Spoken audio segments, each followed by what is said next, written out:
I'm embarrassed to post this because it makes me feel utterly ashamed and pathetic. It pains me to write this down because it illuminates to myself just how trapped and stupid I have been. How naive and gullible I have been for a woman that, time and again, has promised me so much and delivered nothing but pain. So here it is. My wife and I have been together for 14 years and married for 10. We are mid-30s and have 2 kids, 8 and 7. Timeline.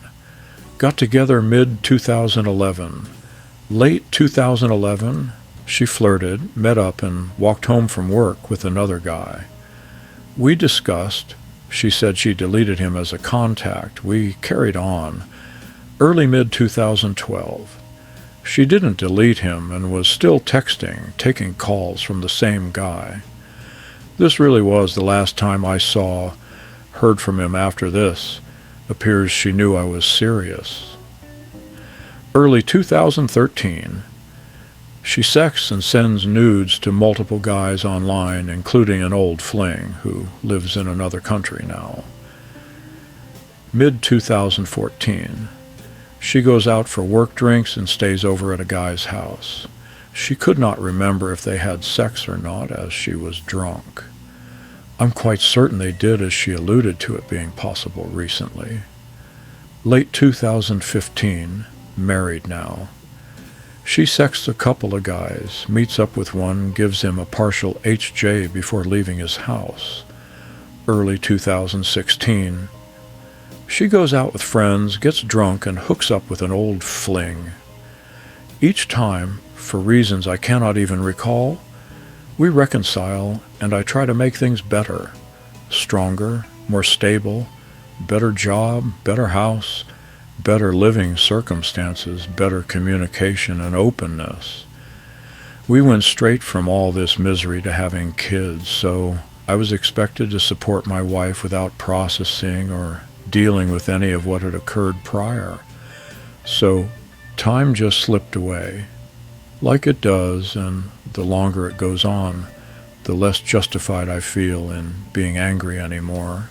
To add to this, she's incredibly messy in the house. She's terrible with money. I pay all the rent and for our nice car, and she pays the bills, but these are frequently missed. She's emotionally unstable, depressive. She's pulled me away from my friends, isolating me over years. She makes up stories about me to friends and family, bitching about me intermittently, about me being lazy, grumpy, etc. But no one else gets to know why. I might appear that way, of course. She's never understood how I feel, despite repeated and lengthy, heartfelt discussions about everything that's happened. She thinks I weaponize my trauma by lingering on it for so long and bringing it up as the reason I am so broken. We haven't talked about it for over a year now. We tried MC once years ago, but she got defensive and angry after we left because she said she was made out to be the target or the bad person. Because I spoke on these things that had occurred, she's apprehensive to get more out of fear of it turning into an attack on her character. It hasn't been constantly miserable. There have been light, fun, family moments, and the house is civil, and we all do things together. But this is like a cancer in the pit of my stomach that I am bearing alone. My mom and sister don't know. I don't think my wife's friends and family really know the extent of things. But that's more out of sheer embarrassment, if I'm being honest. I am completely trapped because I can't afford to leave. I have no disposable income each month, virtually no family, absolutely no friends, and 2 young kids. I do my best to laugh and play with them, but I don't ever feel like going out, and my self-esteem is 6 feet under. I feel like absolute shit for this, because while I am a fun, silly dad, what good is that if when I'm looking after them, we don't go anywhere?